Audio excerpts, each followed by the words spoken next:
నెల్లూరులో వర్షం అయితే పడుతూ ఉంది. ఇంత వర్షంలో ఎక్కడికి అని అనుకుంటున్నారా?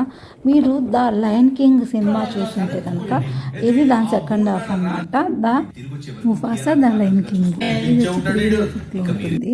సో ఫుల్ ఎంజాయ్ చేస్తుంది మా పాప కూడా. అండ్ వచ్చేసి మీరు ద లయన్ కింగ్ ఫస్ట్ చూసుంటే కనుక దాంట్లో వచ్చేసి మనకి ఫాదర్ అండ్ సన్ ఉంటారు కదా, Mufasa and the Simba baby పేరు. సో ఇప్పుడైతే ఫాదర్ స్టోరీ ఇది మొత్తము. ఫస్ట్ హాఫ్ అంతా మాత్రం మనకి సింబా స్టోరీ కదా. సో ఇక్కడైతే మనకి మొత్తం ముఫాసా అనమాట.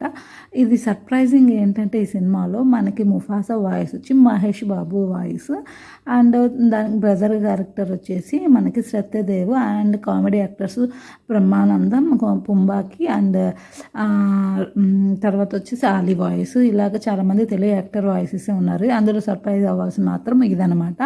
నాకైతే అసలుకు మేము అనుకోకుండా వెళ్ళాము ఈ సినిమాకి. మా వారు నాకు ఇది ఇష్టం అని చెప్పి సడన్గా బుక్ చేసేసాడు. సో ఇంకా ఇంటర్వెల్కి అయితే వచ్చేసాము. ఇక్కడైతే ఇది వచ్చేసి 80 రూపీస్ అప్పటి నుంచి S2లో నేను తింటున్నాను. ఈ టేస్ట్ మనకి S2లోనే దొరుకుద్ది. అండ్ నేను ఇష్టం అని చెప్పి తెచ్చేసాడు. బట్ దీని రేటుని నేను షాక్ అయ్యాను. పాప్కార్న్ తేవచ్చు కదా అని అరుస్తూ ఉన్నాను. అది డిస్కషన్ అయితే ఏంటంటే ఇప్పుడు 150 చేశారనమాట అదొకటి. సో దాని బదులు పాప్కార్న్ హ్యాపీగా ఎంజాయ్ చేయొచ్చు కదా, ఎందుకంటే సరే నీకు ఇష్టం కదా అని తెచ్చాను అన్నారు. నేనైతే మూవీకి వచ్చానా లేదా పార్క్కి వచ్చానో అర్థం కావట్లేదు. పిల్లలతో వస్తే ఇలాగే ఉంటుంది. సో ఫైనల్గా మూవీ అయితే అయిపోయిందనమాట. మూవీ అయితే చాలా బాగుంటుంది. Please go and watch, and మన ఛానల్ని లైక్, షేర్, సబ్స్క్రైబ్.